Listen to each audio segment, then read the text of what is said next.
Salam alaikum wa rahmatullahi wa barakatuh. Chères étudiantes, chers étudiants, bonjour et bienvenue à travers cette séance supplémentaire au module d'analyse financière. Cette séance a pour un objectif qui est un peu particulier, qui se rapporte à la méthodologie de résolution de l'étude de cas en analyse financière et plus spécifiquement dans la situation de l'examen. Nous allons voir quelques pistes pour réussir son examen en analyse financière et ce, à travers une étude de cas. Nous avons défini l'analyse financière comme étant un ensemble de techniques qui ont pour objectif l'analyse de certains supports et documents comptables de l'entreprise afin de se prononcer sur la situation financière de cette entreprise. Donc, nous avons présenté la démarche de l'analyse financière à travers la première séance introductive et nous avons dit que l'analyste financier commence sa démarche par la définition de son objectif, la prise en connaissance de l'entreprise, assurer le passage des documents comptables vers les documents financiers, analyser et étudier les éléments et tirer les informations des documents financiers et finalement la rédaction du diagnostic financier. Toutefois, cette démarche n'est pas possible pour certaines contraintes au niveau ou bien au moment de l'examen final. Donc l'évaluation en module d'analyse financière, elle est particulière et ne nous permet pas de consacrer tout le temps nécessaire à cette démarche qui prend quelques mois, voire plusieurs mois, selon la complexité du cas, selon la taille de l'entreprise et la complexité de son environnement. Donc la situation d'examen en analyse financière exige la simplification du cas présenté à étudier et exige de la part de l'étudiant l'adoption d'une certaine méthodologie et le respect de certains principes afin de réussir la résolution de cette étude de cas. En situation d'examen en analyse financière, l'étude de cas est un exercice qui est particulier et se caractérise par un ensemble de caractéristiques. D'abord, il y a une interactivité entre la théorie et la pratique. Donc l'étudiant il doit garder en esprit la nécessité de faire en sorte que ce que nous avons vu en théorie en termes de concept, la compréhension, toute la compréhension issue de cette théorie doit accompagner l'aspect qui est pratique et l'aspect du calcul. Donc il ne faut pas assimiler l'étude de cas en analyse financière à une analyse à un cas d'application qui est pratique et qui se base uniquement sur l'application de certaines formules. Mais il y a l'aspect théorique qui met en exergue les connaissances et la compréhension des concepts clés par l'étudiant. L'implication de l'étudiant, donc dans la résolution du cas pratique, l'étudiant il est impliqué. Donc il se positionne, il simule une position au cœur de l'entreprise pour se mettre à la place du manager afin de simuler la prise de décision dans une entreprise. Et c'est ça l'enjeu et la finalité de l'analyse financière. L'étude de cas en examen final se caractérise également par l'exigence de certaines compétences personnelles à l'étudiant. Donc, nous nous référons aux compétences qui sont liées à l'analyse, à la synthèse, la cohérence des idées et des conclusions qui sont tirées et les propositions dans un contexte ou bien qui sont adaptées à un contexte particulier. C'est-à-dire qu'il n'y a pas de recette magique, il n'y a pas de formule à apprendre, il n'y a pas de commentaire à apprendre par cœur et le réciter pendant la situation d'examen, mais il faut faire appel, il faut utiliser cette compréhension afin de créer, afin de réfléchir et d'apporter de nouvelles réflexions, de nouveaux commentaires en ce qui concerne l'étude de cas. Donc, et vice-versa, l'étude de cas, elle travaille aussi ses compétences. Dans la situation de l'examen en analyse financière, il est nécessaire de prendre en considération une contrainte qui est majeure, qui est la contrainte du temps. Donc nous avons un cas pratique, nous devons assurer la démarche que nous avons vue, mais pendant un laps de temps qui ne dépasse pas 2 heures dans les meilleures conditions. Donc, il faut bien gérer son temps, il faut se focaliser sur l'essentiel, donc, et échelonner son effort à travers ce temps imparti. Donc, afin de pouvoir simuler un peu cette situation et ces principes au niveau de l'examen de l'analyse financière, je vous présente le cas de l'entreprise Eau de Babel. Donc, nous allons au fur et à mesure travailler ce cas et en même temps donner les principes clés de la réussite de l'examen en analyse financière. Donc, l'entreprise Eau de Babel est une entreprise qui est spécialisée en la production et la vente de parfums à base de jasmin. En 2018, l'entreprise constate une baisse de son résultat comptable. Donc, désirant mettre la main sur les causes de cette baisse, on vous remet les documents financiers relatifs à l'activité de l'entreprise et vous demande de vous prononcer sur sa rentabilité. Donc, ce chapeau qui introduit généralement toutes les études de cas, donc, est essentiel et demande un intérêt particulier de la part de l'étudiant. On peut en tirer plusieurs informations utiles. Il ne faut pas le lire rapidement, mais il faut le lire patiemment, avec intérêt, et il faut se concentrer sur certains éléments clés. Par exemple, dans notre cas, on peut comprendre le contexte de l'étude à travers ce chapeau. Donc, on peut comprendre que le secteur de l'entreprise, c'est le secteur industriel. Donc, il concerne la production et la vente des parfums à base de jasmin.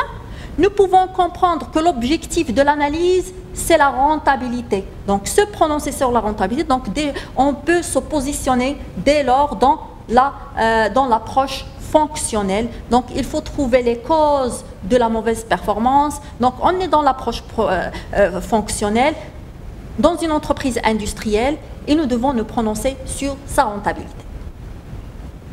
On nous présente certaines données comptables. Les documents comptables qu'on nous présente d'abord, c'est le CPC. Donc, ce CPC, donc, en le lisant, on peut déduire facilement, il y a les produits d'exploitation qui se composent des ventes des biens et services produits, donc le chiffre d'affaires, les charges d'exploitation et le résultat d'exploitation. Nous pouvons déjà déduire qu'il y a une baisse du résultat d'exploitation, une baisse du chiffre d'affaires, donc déjà une idée concernant la rentabilité de cette entreprise. Les produits financiers, les charges financières, le résultat financier, le résultat courant, le résultat net qui s'est dégradé de 2017 à 2018. On nous présente également une donnée comptable qui est le bilan, ou bien les bilans fonctionnels condensés des exercices 2017 et 2018. Donc, on y trouve les emplois stables, l'actif circulant, la trésorerie de l'actif, les ressources stables, les dettes à court terme et la trésorerie du passif. Donc, en regardant, en observant ces bilans fonctionnels, on peut déduire qu'il s'agit de bilans fonctionnels qui sont condensés, c'est-à-dire qu'ils sont déjà retraités. C'est-à-dire, l'objectif n'est pas de les retraiter, mais d'utiliser les informations qu'ils contiennent. Les informations complémentaires concernant le cas, donc la société utilise depuis 2018 un matériel industriel qui est financé par un contrat de crédit bail. Donc, dont les caractéristiques sont les suivantes. La société a eu recours au service d'une entreprise de personnel intérimaire en septembre 2018 pour profiter de l'offre généreuse des récoltes de jasmin en cette période. Donc, la charge s'élève à 500 et a été enregistrée au débit du compte 6135 rémunération du personnel extérieur à l'entreprise. Le taux de TVA est égal à 20%. Le stock initial en 2017 est égal à 1020. Les données chiffrées sont en milliers de dirhams. Donc, ces informations complémentaires vont toutes être utilisées afin de commenter le CPC. Les données du secteur, avant 2018, l'offre sur le marché du parfumerie était relativement stable. En 2018, le marché a connu l'arrivée d'un concurrent étranger qui est Al-Qurashi, qui offre aussi des parfums exotiques à base de jasmin. Les ratios de gestion qui concernent le secteur pendant les 2 dernières années sont les suivantes. Donc le délai de rotation de stock, 9 jours, le délai de rotation des créances clients, 43 jours, le délai de rotation des dettes fournisseurs, 75 jours.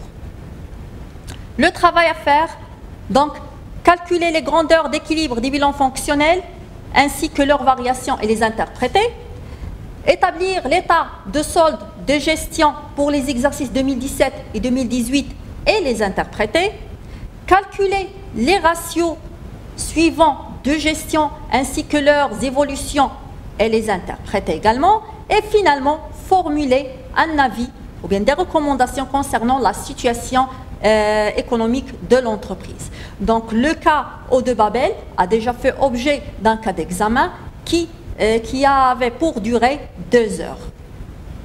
Donc le travail à faire, il facilite la démarche. Pas à pas, il nous permet d'arriver à l'objectif qui est se prononcer sur la rentabilité de l'entreprise Eau de Babel et mettre la main sur les causes du manque de la performance enregistrée au niveau de l'exercice 2018. Donc, on commence par la première question qui concerne les grandeurs d'équilibre du bilan fonctionnel. Donc, nous n'avons qu'à les calculer et les interpréter. Donc, les interprétations doivent faire preuve d'une certaine compréhension du contenu de chaque ratio et pouvant aider à la prise de décision et constituer un avis par la suite. Donc, les principales remarques, donc on calcule le fonds de roulement, le besoin fonds de roulement et la trésorerie nette. Nous remarquons que l'entreprise dégage un fonds de roulement fonctionnel qui est positif sur les 2 exercices. C'est-à-dire que les ressources durables permettent de financer les emplois stables et de dégager un surplus. Donc, c'est déjà une bonne chose, mais ce fonds de roulement fonctionnel, il est en baisse. Un besoin de fonds de roulement qui est en hausse, c'est tout à fait normal parce que nous avons dit que le secteur est un secteur industriel. L'entreprise œuvre dans l'industrie. Une trésorerie nette qui est positive, mais qui est en baisse. Donc, on peut dire que la structure financière de l'entreprise est équilibrée puisque ces 3 ratios, ou bien ces 3 indicateurs sont positifs, mais ils sont menacés, ou bien cet équilibre est menacé par la baisse des ressources durables, le fonds de roulement qui est en baisse, et par l'augmentation du besoin d'exploitation. Le besoin en fonds de roulement qui a connu une augmentation de presque 31%. Donc, il faut en chercher la cause et pour apporter une réponse à cette question, nous allons analyser le compte de produits et de charges. Donc, la deuxième question, établir l'état de solde de gestion. Donc, nous allons commencer par retraiter le CPC, le passage des documents comptables vers les documents financiers. Donc, selon les informations complémentaires, les retraitements vont porter sur 2 éléments. D'abord, le crédit bail, que nous avons déjà découvert comment le retraiter. Donc, la redevance du crédit bail est à réduire du total des autres charges externes, il est à hauteur de 380. Elle est par contre à ajouter aux dotations, donc à répartir entre les dotations d'exploitation aux amortissements, 300, et les 80 restants à ajouter au niveau des charges d'intérêt. Le personnel intérimaire, on va considérer que c'est un personnel de l'entreprise parce qu'il participe à la création de la valeur ajoutée de la même façon que le personnel de l'entreprise. Donc, nous allons réduire les 500 correspondants des charges externes, personnel extérieur à l'entreprise, et nous allons l'ajouter aux charges du personnel. Donc, après ces 2 retraitements, nous pouvons directement passer au TFR. Donc, juste une petite remarque, on peut commencer par élaborer le TFR et apporter les modifications, bien les retraitements sur le TFR. Donc, directement, on ne va pas dresser le CPC retraité et après le TFR. Donc, directement, on passe au TFR et on prend en considération les retraitements.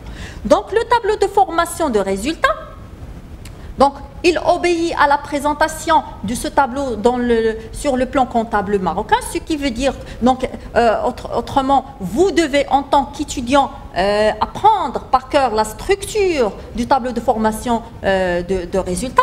Donc, l'entreprise n'a pas d'activité commerciale pure, donc elle a une activité industrielle, donc il n'a pas de marge commerciale, mais elle a une production de l'exercice, donc qui est composée des ventes de biens et services produits et de la variation des stocks de produits finis.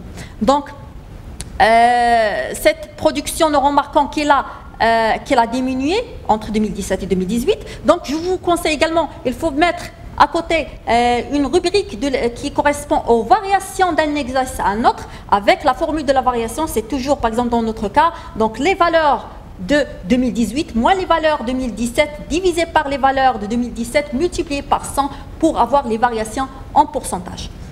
Donc, la production de l'exercice, la consommation de l'exercice, donc qui contient les achats consommés de matières et fournitures, les autres charges externes, et on obtient le premier solde le plus important, c'est la valeur ajoutée. Donc nous remarquons que cette valeur ajoutée a diminué de presque 20%, donc plus les subventions d'exploitation, moins les impôts et taxes et les charges de personnel, et nous allons avoir les BE, l'excédent brut d'exploitation. Nous remarquons en rouge les principaux soldes et les principales variations qui correspondent à ces soldes. Donc nous remarquons que les BE a diminué de 26%. Il est toujours positif, mais il est en baisse. Nous continuons avec le tableau de formation de résultats en rapportant les montants relatifs aux résultats, aux dotations, aux résultats d'exploitation, résultats financiers et non courants. Et nous remarquons, comme on l'a déjà fait au niveau du CPC, la diminution des résultats d'exploitation de 31%, l'augmentation des résultats non courants de 112% et la diminution des résultats nets de l'exercice de 32%. Donc c'est l'objectif pour lequel on va faire toute cette analyse pour comprendre pourquoi il y a une dégradation dans ces résultats. Donc, nous avons élaboré le tableau de formation de résultats. Directement, je vous conseille de commencer à le commenter. Donc, le commentaire, je vous conseille d'adopter une méthode simple, partir du particulier pour pouvoir constituer vers la fin un commentaire qui est plus global et général. Dans notre cas, nous allons commencer par les principales remarques au niveau du tableau de formation de résultats qui sont ici directement. Donc, normalement, si on comprend bien les concepts de base, qu'est-ce que ça signifie les soldes, on n'a pas besoin à réfléchir, on regarde juste sur le tableau et les commentaires viennent d'eux-mêmes. Donc, les principales remarques, la production de l'exercice a baissé de 2017 à 2018 de moins 6%, donc, et la variation des stocks de produits a augmenté, elle a légèrement augmenté. Donc, qu'est-ce que cela signifie? Cela signifie qu'une partie de la production qui était destinée à la vente n'a pas été vendue par l'entreprise et elle a dû la stocker. Deuxième remarque, la valeur ajoutée a diminué de presque 20%. Donc c'est comme si on fait une lecture des variations les plus frappantes sur le TFR. Donc la capacité, pour interpréter ceci, il faut revenir à la partie théorique qui est la signification de la valeur ajoutée. Donc qu'est-ce que cela signifie, la diminution de 20% de la valeur ajoutée? Donc on sait, donc cela veut dire que la capacité de l'entreprise à créer la richesse a diminué. C'est un signe de mauvaise performance. L'entreprise, elle est là pour créer la richesse, mais elle crée moins de richesse que l'exercice précédent. Il faut savoir aussi que la valeur ajoutée, c'est la principale ressource de l'entreprise qui va être répartie sur les différents acteurs qui ont contribué à la production. Donc, il contient la part de l'entreprise, la part des actionnaires, la part des bailleurs de fonds, la part du personnel.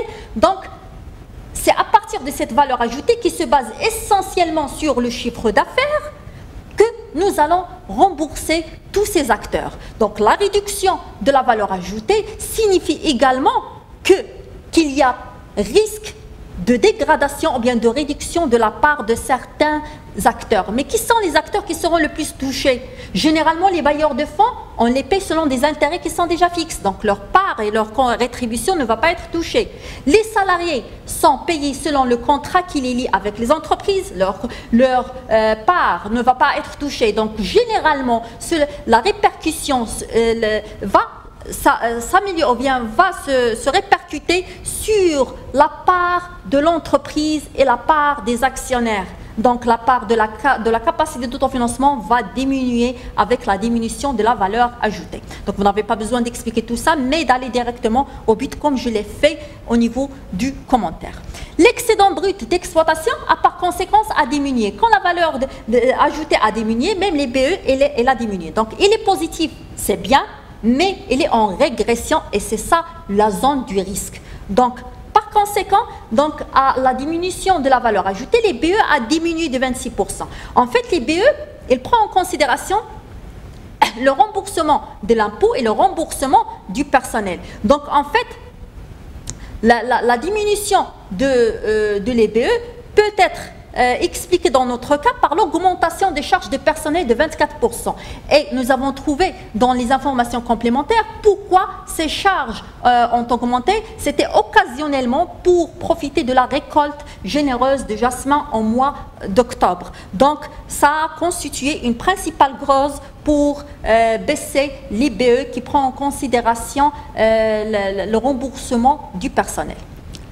Par conséquent, ces éléments expliquent la réduction, bien la baisse du résultat d'exploitation de l'entreprise. Donc cette baisse qui atteint un niveau de 31%. Donc l'entreprise trouve de plus en plus de difficultés à maîtriser son exploitation et son activité habituelle. Donc nous remarquons aussi un solde ou bien une variation qui est pertinente et qui concerne le résultat non courant et qui a augmenté de 112% entre l'exercice 2017 et l'exercice 2018. Donc, nous savons que ce résultat, il concerne des éléments qui ont un caractère non habituel, exceptionnel, qui concerne l'activité de l'entreprise. Donc, on peut dire que cette augmentation, bien qu'il est bénéfique pour l'entreprise parce qu'il s'agit d'une augmentation de produits, mais il dissimule en partie les mauvaises performances qui sont réalisées par le niveau de l'exploitation. Donc, il ne faut pas laisser croire que cette augmentation de résultats non courants, il va participer positivement à l'augmentation des résultats nets, mais il va dissimuler en contrepartie les mauvaises performances qui sont dues à l'exploitation. Il ne faut pas omettre ceci. Le résultat d'exploitation connaît toujours des problèmes sérieux. Donc, la baisse des résultats nets de 31% est essentiellement due à la mauvaise gestion, à la dégradation des indicateurs de performance qui sont relatifs au métier de l'entreprise et à l'exploitation de cette dernière. Donc, un conseil à ce niveau, il ne faut pas lire toutes les variations qui existent sur le TFR, mais il faut mettre l'accent spécifiquement sur les variations les plus frappantes et les plus pertinentes. Le calcul de la CAF. Donc, nous allons faire le calcul à partir du résultat net. Donc, sur l'exercice, on ne nous a pas mentionné quelle méthode adopter. Donc, on adopte la méthode la plus facile et dont les éléments sont disponibles. Donc, à partir du bénéfice, nous ajoutons un seul élément qui concerne les dotations d'exploitation. Nous remarquons que la capacité d'autofinancement a diminué de presque 25%. Donc, ceci veut dire que ce qui reste au sein de l'entreprise en tant que ressources, après avoir remboursé tous les acteurs externes qui ont participé à l'exploitation de l'entreprise, donc ces ressources ont diminué, ce qui est un mauvais signe de performance. Donc nous ne disposons pas d'informations qui concernent le montant de dividendes à répartir, donc nous allons nous contenter de commenter la capacité d'autofinancement. Donc, nous avons les principaux commentaires qui concernent la CAF, donc une CAF qui est positive mais qui est en diminution. Donc, et nous remarquons par rapport à tous les éléments que nous avons vus que bien que les grandeurs d'équilibre et les principaux soldes sont positifs en 2017 et en 2018, mais il y a une dégradation de la situation financière de l'entreprise et cette dégradation trouve son origine dans la maîtrise du cycle d'exploitation de l'entreprise. Donc si cette dégradation continue, l'entreprise risque de se trouver dans une situation qui est délicate. Donc, nous continuons notre analyse et nous approfondissons cette analyse à travers la troisième question qui concerne le calcul des ratios qui sont demandés au niveau de l'examen. Donc le premier ratio, c'est le taux de marge brute qui est égal à l'EBE sur le chiffre d'affaires. Donc nous remarquons qu'entre les deux exercices, ce ratio a diminué de 20%. Donc le chiffre d'affaires, comme on le sait tous, c'est la source principale de revenus qui proviennent directement de l'exploitation de l'entreprise. Donc sa raison d'être, c'est d'augmenter ce chiffre d'affaires pour l'entreprise. Donc 33% de cette ressource reste en 2017 à la disposition de l'entreprise après avoir remboursé les principaux fournisseurs, donc de matières fourniture et des charges externes, et après avoir remboursé les salariés. Donc il faut revenir à la définition de l'EBE. Donc cette proportion a diminué de 20%, ce qui est un mauvais signe de performance pour l'entreprise en 2018.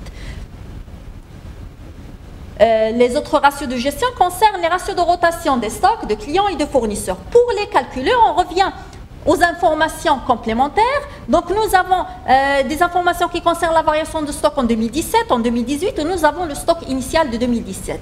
Donc on peut calculer à travers la relation, la variation de stock égale stock final moins stock initial, on peut calculer les autres les éléments qui manquent, à savoir le stock final de 2017, qui est lui-même le stock initial de 2018. Donc nous aurons un stock moyen en 2017, 2135, en 2018, 2385. Donc le chiffre d'affaires TTC et les achats TTC nous servent pour calculer les ratios de clients et les ratios fournisseurs. Nous avons le taux de TVA en information complémentaire que nous allons utiliser pour calculer ces montants qui sont TTC.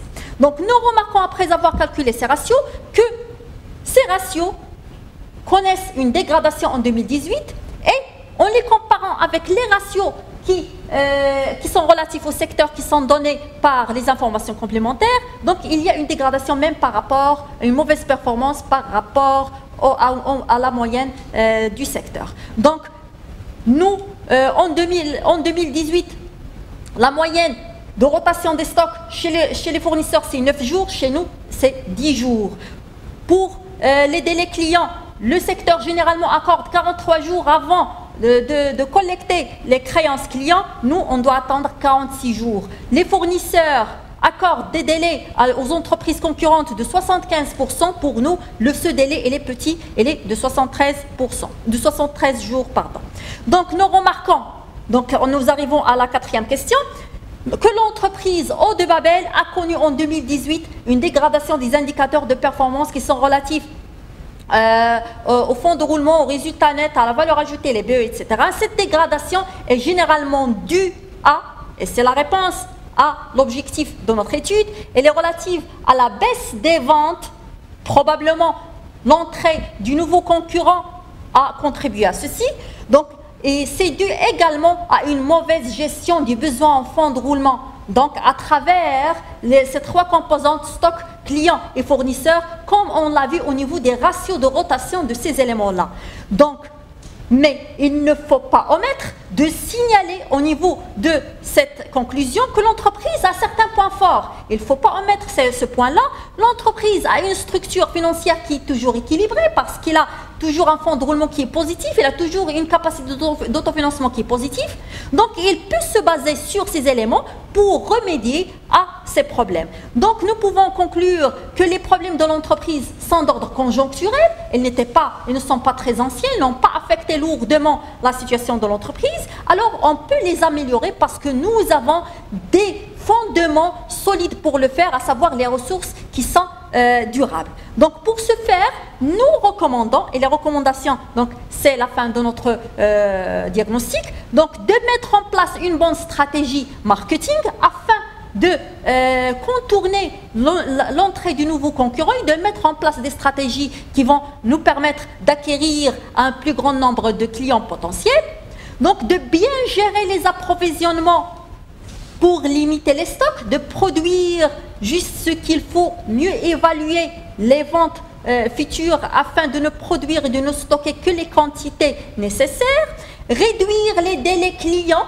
Donc, ce compte client, nous avons besoin de récupérer notre argent dans des délais qui sont conformes et compétitifs par rapport à la moyenne du secteur. Donc, il faut également s'assurer à ce niveau-là que le compte client comporte une proportion raisonnée et acceptable de clients douteux et insolvables qui est révisée parce qu'ils alourdissent ce compte. Négocier des délais fournisseurs qui sont plus longs et qui sont compétitifs et qui sont alignés à ce dont bénéficient les entreprises concurrentes. Donc, ces mesures ont pour objectif de réduire le besoin en fonds de roulement et assurer de meilleures ventes. Et par la suite, donc, ça va améliorer les soldes et les indicateurs de performance. Juste une petite remarque, les questions d'un cas en analyse financière constituent en quelque sorte la démarche à suivre afin d'aboutir au diagnostic financier. Donc il faut suivre l'enchaînement de ces questions. Il faut pas omettre également que la compréhension des concepts clés tels qu'il est présenté dans le cours théorique est un élément fondamental pour interpréter et pour pouvoir constituer les recommandations au niveau du diagnostic financier. Il faut travailler, il faut comprendre le cours théorique, il faut travailler les cas d'application qui vous sont présentés par vos enseignants afin de pouvoir s'entraîner à des cas de l'examen tel que nous l'avons vu dans cette séance. Donc sur ce, je vous souhaite bon courage, beaucoup de réussite et de succès et je vous remercie pour votre attention.